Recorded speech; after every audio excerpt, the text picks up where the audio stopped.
하나님께 영광 올려드립니다. 느헤미야 13장 보겠습니다. 느헤미야 13장 오늘은 1절부터 마지막 31절까지 읽도록 하겠습니다.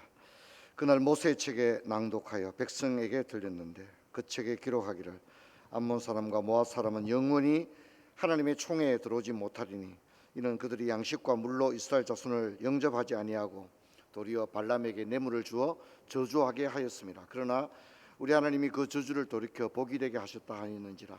백성이 율법을 듣고 곧 섞인 무리를 이스라엘 자손 가운데서 모두 분리하였느니라.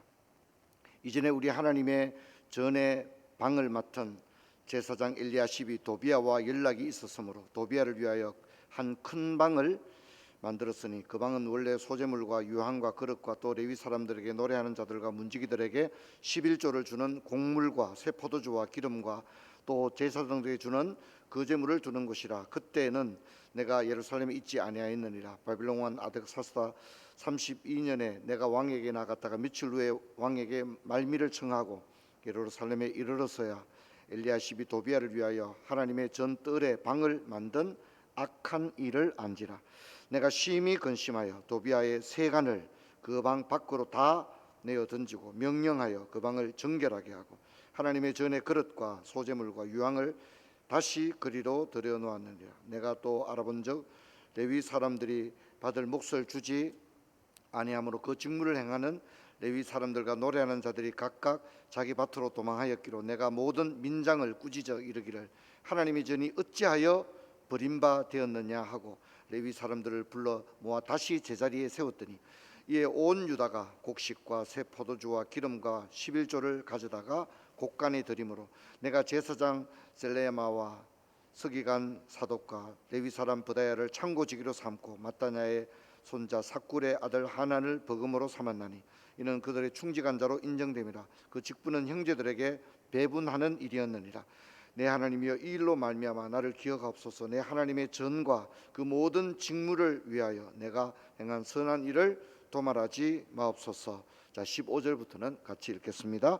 그때 내가 본적 유다에서 어떤 사람이 안식일에 술터를 밟고 곡식단을 나귀에 실어 운반하며 포도주와 포도와 무화과에 여러 짐을 싣고 안식일에 예루살렘에 들어와서 음식물을 팔기로 그날에 내가 경계하였고 또 두로 사람이 예루살렘에 살며 물고기와 각양 물건을 가져다가 안식일에 예루살렘에서도 유다 자손에게 팔기로 내가 유다의 모든 기인을 꾸짖어 그들에게 이르기를 너희가 어찌 이 악을 행하여 안식일을 범하느냐. 너희 조상들이 이같이 행하지 아니하였느냐.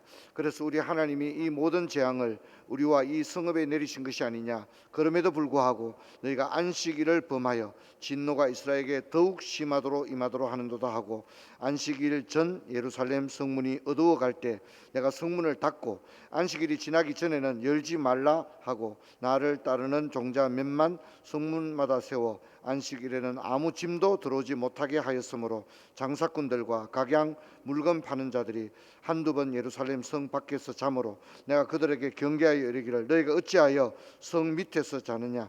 다시 이같이 하면 내가 잡으리라 하였더니 그 후로부터는 안식일에 그들이 다시 오지 아니하였느니라. 내가 또 레위 사람들에게 몸을 정결하게 하고 와서 성문을 지켜서 안식일을 거룩하게 하라 하였느니라. 내 하나님이여 나를 위하여 이 일도 기억하시고 주의 크신 은혜대로 나를 아끼시옵소서. 아멘.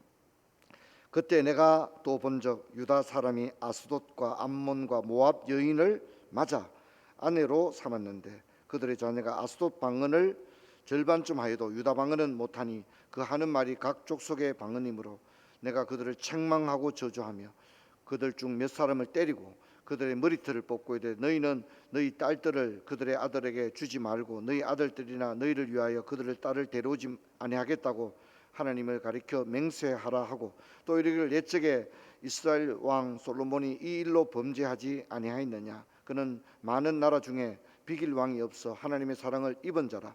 하나님이 그를 왕으로 삼아 온 이스라엘을 다스리게 하셨으나 이방 여인들이 그를 범죄하게 하였나니 너희가 이방 여인을 아내로 맞아 이 모든 큰 악을 행하여 우리 하나님께 범죄하는 것을 우리가 어찌 용납하겠느냐. 대제사장 엘리야십의 손자 요다의 아들 하나가 호른 사람 산발랏의 사위가 되었으므로 내가 쫓아내어 나를 떠나게 하였느니라. 내 하나님이여, 그들이 제사장의 직분을 더럽히고 제사장의 직분과 레위 사람들에 대한 언약을 어겼사오니 그들을 기억하옵소서. 내가 이와 같이 그들에게 이방 사람을 떠나게 하여 그들을 깨끗하게 하고 또 제사장 레위 사람의 반열을 세워 각각 자기의 일을 맡게 하고 또 정한 기한에 나무와 처음 익은 것을 드리게 하였으니 내 하나님이여, 나를 기억하사 복을 주옵소서. 아멘. 인사합시다. 반갑습니다. 잘 주무셨죠? 바람이 좀 많이 부는 것 같습니다. 여러분 건강에 유의하시기를 바랍니다. 오늘 느헤미야가 끝나고 내일부터는 에스더로 넘어가겠습니다. 우리가 이번에 특세 이렇게 하면서 좀 도움이 되는 부분이 굉장히 많고, 저도 이제 제2성전 시대 성경을 읽으면서 또 제 마음에 또 많은 생각되는 부분이 많이 있었습니다. 이제 우리가 또 이제 이 에스라, 느헤미야, 에스더와 함께 읽어야 될 게 학개, 스가랴, 말라기거든요. 그렇죠? 그래서 우리가 말라기를 이야기할 때 주는 11조를 얘기하는데, 이제 말라기의 배경만 가지고 11조를 말해서는 안 된다는 거. 전제가 어디에 있다는 거죠? 느헤미야를 이해하지 않으면 왜 11조를 드려야 하는지에 대한 이해가 그냥 마치 뭐 헌금해라 이렇게 강압적으로 드릴 수 있다는 거죠. 하지만 느헤미야를 읽고 나면 11조를 드리지 않을 수 없다는 사실을 우리가 알 수 있습니다. 자, 오늘 느헤미야 마지막인데 교회는 계속 개혁돼야 한다. 자, 어떻습니까? 우리가 제2성전 시대, 포로 교환 시대의 여러 인물들을 살펴봤습니다. 누구였죠? 스룹바벨, 예수아, 그리고 에스라, 느헤미야, 이런 사람이 있는데, 야, 누가 없으면 이것도 저것도 안 될 뻔한 거예요? 누가 없었다면? 느헤미야가 없었다면, 그렇죠? 우리가 지금까지 살펴본 바에 의하면 느헤미야가 없다면 진짜 아무것도 안 될 수밖에 없습니다. 오늘 느헤미야를 보니까 어떻습니까? 참 이 느헤미야라는 인물이 매력적이잖아요. 그렇죠, 그죠? 어떤 일을 용두사미가 아닌 거예요. 그냥 뭐 좀 흉내만 내고, 우리 오늘 교회 안에 그런 게 많거든요. 흉내만 내는 게 많거든요. 그냥 적당히 하는 게 많고. 느헤미야 어떻습니까? 진심인 거예요. 진심. 자, 오늘 13장은 자, 우리가 오늘 느헤미야를 보면 느헤미야가 본래 12년 동안 와 있었어요. 그렇죠? 그리고 떠났어요. 후계자를 세우고. 그런데 느헤미야가 떠나고 난 다음에 13장에 일이 벌어진 거예요. 이해되겠죠? 우리가 12장까지 굉장히 좋았잖아요. 그렇죠? 12장까지 모든 게 시스템이 제대로 돌아갔는데 느헤미야가 12년 동안 이렇게 하고 페르시아로 돌아갔어요. 근데 느헤미야가 없자, 지도자의 공백이 생기자 어떻게 됐다는 거죠? 모든 것이 엉망이 되어버린 거예요. 느헤미야가 개혁 이전에 했던 모든 모습들이 그야말로 엉망이 되어버렸습니다. 자, 예루살렘에 이제 느헤미야가 다시 돌아왔습니다. 자, 여러분, 여기서 우리가 기억해야 되는 것은 느헤미야의 관심이 언제나 예루살렘에 있었다는 겁니다. 그렇기 때문에 자기가 떠나간 이후에도 예루살렘이 어떻게 되었나에 대해서 지속하여 모니터링을 했다는 거죠. 그죠? 그런데 상황이 굉장히 안 좋아졌습니다. 그러기 때문에 어떻게 합니까? 이제 난 모르겠다. 나는 들은 못하겠다. 나는 할 만큼 했다가 아니라 또다시 왕에게 얘기합니다. 내가 며칠 예루살렘을 갔다 와야 되겠습니다. 어성이 나오죠? 말미를 얻어 다시 가는 거예요. 여러분, 저를 봅시다. 여러분, 우리가 하나님을 알다가 맡은 자에게 구할 것은 잘하는 게 아닙니다. 못할 수도 있습니다. 그렇죠? 맡은 자에게 구할 것은 뭐죠? 뭐라고요? 충성이 뭐예요? 충성이 뭐예요? 끝까지 최선을 다하는 거죠. 할렐루야. 끝까지 최선을 다하는 거. 여러분, 이제 러시아 우크라이나 전쟁이 일어나고 있는데, 이게 이제 전쟁하는데도 알바생을 쓰는 거예요. 전쟁하는데 알바생을 쓰는 거예요. 우리나라도 막 갔죠. 여러분 아시죠? 우리나라도 러시아 용병으로 간 사람들이 있었죠. 그래서 정부에서 뭐 야단이 났죠. 그 다시 돌아온 사람도 있잖아요, 그죠? 근데 사실 전 세계에서 많은 사람들이 용병으로 갔습니다. 근데 역사가 그렇습니다. 유럽의 전쟁은 용병의 역사입니다. 자기들 군사력만으로는 안 돼요. 유럽이 생각보다 인구가 많지 않습니다. 전쟁이 일어나면 자체 군대만으로는 막을 수가 없는 거죠. 그래서 이제 용병을 하는데, 이제 사람들이 돈 벌 생각은 안 하고 전쟁 나면 가서 뭐 하려고 하는 거예요? 아르바이트 하는 거죠. 남의 전쟁에 가서 또 돈을 많이 받으니까 돈을 받아오고 그렇게 하는 겁니다. 그래서 이게 종교개혁 시대 굉장히 문제가 되었습니다. 종교개혁자들은 용병을 가지 마라. 왜 남의 나라 전쟁에 목숨을 바쳐서 돈 벌려고 용병으로 가느냐? 거기에 대해서 굉장히 반대를 많이 했거든요. 저빙글리라든가 마틴 루터, 장 깔뱅 같은 사람들은 용병은 진짜 잘못된 거다. 왜냐하면 목숨 걸고 전쟁에 나가서 명분도 없는 전쟁에 나가서 돈 벌어 오는 거거든요. 자, 그런데 이제 문제는 뭐냐면, 여러분 이렇게 돈 벌러 전쟁에 가면 싸움을 제대로 하겠습니까? 돈에 관심 있겠습니까? 돈에 관심이 있으니까 전쟁 하는 동 마는 동 관심은 뭡니까? 오늘 일당 받는데도 관심이 있거든요. 대부분이 그랬다는 거예요. 유럽 전체 그렇습니다. 그런데 문제는 뭐냐면 스페인, 프랑스, 독일, 스위스, 영국 온 나라들 중에 일하기 싫은 사람들은 주로 용병이 자기 사업이었어요. 그런데 대부분은 불리하다 싶으면 뭡니까? 자기 죽을 것 같으니까 어떻게 합니까? 계약했는 일정을 안 채우고 그냥 도망가 버리는 거예요. 그런데 안 그랬던 사람들이 있습니다. 그게 스위스 사람들입니다. 스위스 사람들은 계약을 했으면 끝까지 전쟁을 했습니다. 자기가 죽어도 차라리 그냥 죽었습니다. 돈 못 받고 죽는데 끝이잖아요. 그래도 약속을 지켰습니다. 끝까지 했던 거죠. 그래서 이제 스위스 용병들이 가장 크레딧이 있게 되었죠. 신용이 있는 스위스 용병들은 용감할 뿐만 아니라 뭐 하다고요? 충성되다.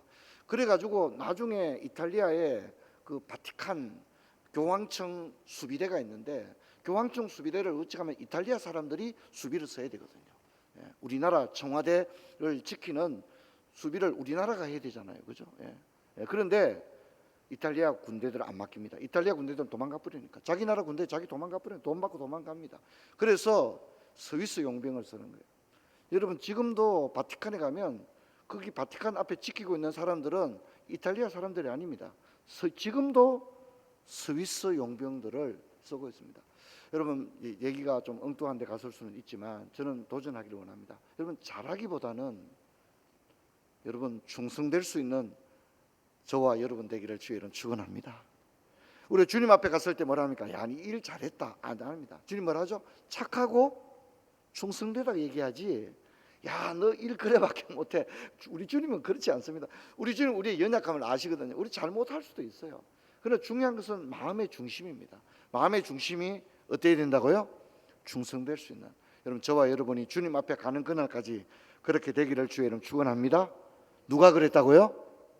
느헤미야가 그랬다는 거예요. 참 저는 이번에 이렇게 말씀을 준비하면서 정말 제 자신도 많이 돌아보게 되었어요. 느헤미야를 바라보면서 나는 느헤미야의 비견해 볼 때 내 자신은 어떤가, 담임 목사로서 그런 생각을 참 많이 하게 되었습니다.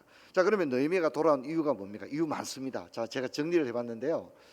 크게는 네 가지인데 이 네 가지 문제가 어마어마한 문제, 이 보통 문제가 아니에요. 이 문제를 가지고는 이스라엘은 12번도 멸망합니다. 12번도. 아무리 성전을 짓고 성벽을 세우고 성문을 달아도 어떻게 해요? 이건 그냥 다시 돌아가는 거예요. 다시 돌아가는 거예요. 자, 여러분 이게 아닌데요. 몸을 정결케가 아니고, 자, 1번은 도비야 성전 강탈 사건입니다. 이거 읽었죠, 그죠? 도비야. 근데 여러분 도비야는 암몬 사람이잖아요, 그렇죠? 암몬 사람이고 이스라엘을 도와준 사람이 아니라 대표적인 방해자죠. 산발랏, 도비야, 게셈 기억나시죠? 그런데 이 사람 방이 어디 있다고요? 성전 안에 사무실을 하나 내준 거예요. 이 말도 안 되는 얘기잖아요. 근데 이 방이 또 무슨 방이냐면 11조 관리하는 재정부실을 준 거예요. 도비야라는 사람에게, 도비야는 진짜 나쁜 사람이잖아요. 끝까지 괴롭혔던 사람 아닙니까? 또 이스라엘도 아니고 암몬 사람이잖아요. 근데 그 사람에게 누가 내준 거예요? 제사장이 방을 준 거예요. 제사장이 제사장이 도비야와 뭔가 계약 관계가 있었던 것 같아요. 비리가 있었겠죠. 그래서 방을 주는데 이 방이 무슨 방이냐면 하나님께 드린 거제물을 두는 곳, 이게 뭐냐면 제사장들의 분기시거든요. 나눠주는, 제사장들에게 생활비를 나눠주는 재정부실이거든요. 그리고 거기는 이제 좀 쌓아두기도 하고. 근데 거기를 준 거예요. 거기를 준 거예요. 여러분 혹시 기억하시는지 모르겠어요. 저는 이제 우리 교회가 이 예배당 들어오기 전에 저쪽 상가에서 오기 전에 마지막으로 했던 제가 40일 특별 새벽 기도가 뭘 했냐면 제가 에스겔서 강의를 했었어요. 제가 그게 기억이 나요. 근데 이번에도 또 제가 예전에 에스겔서 한번 강의한 적 있죠. 근데 우리 에스겔서를 보니까 에스겔이 바벨론 포로로 끌려와서 환상을 자꾸 보여줬잖아요, 그죠? 환상을 보는데 성전을 쫙 보여주는 거예요. 우리 치면 뭐 자무실도 보여주고 당회실도 보여주고 담임 목사실도 보여주고 부엌도 보여주고 막 그런 걸 영적으로 보여주는데 그 방들이 영적으로 하나님이 그 방을 보여주는데 그 방이 다 무슨 방이었다는 거죠? 우상의 방들이었죠, 그죠? 어느 방을 열어보니까 여인들이 동방태양을 향하여 막 경배하고 있고, 또 어떤 방을 열어봤더니 거기는 온갖 가증한 짐승들의 그림들이 막 그려져. 혹시 기억나십니까? 예, 에스겔이 그렇잖아요, 그죠? 이 방들, 여러분 실제로 성전에는 방이 굉장히 많이 있었습니다. 방이 굉장히 많았는데 이 방들이 하나님을 거룩하게 하는 방들인데 이 방들이 뭡니까? 우상으로 더럽혀져요. 오늘 이 모습을 보는 겁니다. 그래서 느헤미야가 어떻게 합니까? 예수님처럼 도비아의 모든 세간살이를 집어 던져버립니다. 예수님도 성전이 장사하는 곳이 되었을 때 상을 엎고, 그렇죠, 그죠? 예, 양들을 쫓아내고, 예, 그렇게 했지 않습니까? 예, 그런 모습을 보는 거예요. 그 다음에 두 번째는 예배 시스템이 무너졌습니다. 이 도비아가 재정부실에 앉아 있으니 이것이 제사장들은 분깃이 없잖아요. 노래하는 자들에게 이 생활비가 가야 되는데 이게 안 갔다는 거죠. 그러니 제사장들과 노래하는 자들이 다 뭐하러 갔다고요? 또 돈벌로 다 흩어져 버린 거예요. 그러니 뭐가 안 드려집니까? 예배를 안 드리는 거예요. 예배를 드리는데 반주자도 없고 지휘자도 없고 목사님도 안 오고 막 그런 일이 일어난 거예요. 그러니 느헤미야가 보니까 어떻습니까? 기가 찬 거죠. 기가 찬 거죠. 자, 그 다음에 안식일이 붕괴되었습니다. 이 계속 읽었죠, 그죠? 안식일에 막 장사하러 사람들이 오는 거예요. 장사하러 오는 거예요. 물건 사고 팔고, 그리고 뭐 액세서리도 막 파는 것 같아요. 여기 보니까 액세서리 팔러 온 거예요. 액세서리, 신기한 물건 막 사세요. 싸게 팝니다. 완전히 그렇게 돼버린 거죠. 그러니까 그걸 다 쫓아내. 그 성문을 닫아버립니다. 성문을 닫아버리고, 성문을 닫으니까 혹시 열까 싶어가지고 또 성문 밑에 교회 주차장에 잠자는 사람들도 막 있는 거예요. 장사하려고. 우리 교회도 주일날 예배 드리는데 막 다리 밑에 장사하러 오고 이러면 어떻게 되겠습니까? 진짜 웃기지도 않을 거 아닙니까? 교회가 장사하는 것도 아닌데. 지금 그런 것입니다. 느헤미야가 그걸 다 다시 정리하는 것을 볼 수 있습니다. 그런데 이제 여러분, 이 모든 것에 출발한 이방 결혼이었잖아요. 기억나시죠? 이스라엘이 망한 것도 결국 이방 결혼이거든요. 이방 결혼인데, 자, 여러분 성경 한번 봅시다. 여기 별표를 하면 좋겠어요. 28절에는 별표를 하나 해놓으셔야 돼요. 기가 막힌 일이 납니다. 이방 결혼을 하면 안 되잖아요. 안 되는데 누가 이방 결혼한지 한번 보세요. 28절, 대제사장 엘리에십의 손자 요다의 아들 하나가 호른 사람 산발랏의 뭐가 됐다고요? 사이가 된 거예요. 산발랏이 누군지 아시죠? 제가 계속 얘기했잖아요. 산발랏이 가장 나쁜 사람 아닙니까? 이스라엘을 가장 괴롭히는. 그리고 산발랏은 여호와 종교라고 얘기했죠. 사마리아를 다스리는. 근데 그 사람은 뭡니까? 사이비 이단이거든요. 얘기했죠, 그죠? 산발랏은 이단, 사이비예요. 그런데 대제사장이 그 집의 사위가 되는 거예요. 그 집의 사위가 되는 거예요. 참 제 생각에는 느헤미야가 진짜 기가 막혔을 거라 생각해요. 돌아와서 봤을 때 이건 뭐 교회도 아니고 엉망인 거죠. 엉망인 거죠.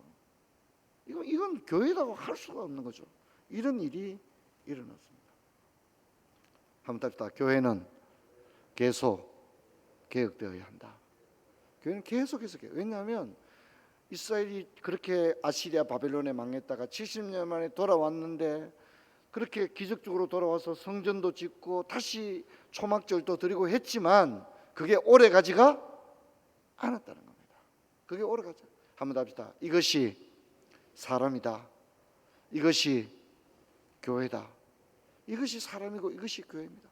교회는 분명히 하나님의 교회고 하나님의 말씀이 있는 곳이지만 여러분, 인간의 본성이 타락한 연고로 우리는 하나님의 말씀을 청종하고 주의 말씀대로 살기보다는 다 양 같아서 어떻게 하기를 좋아한다고요?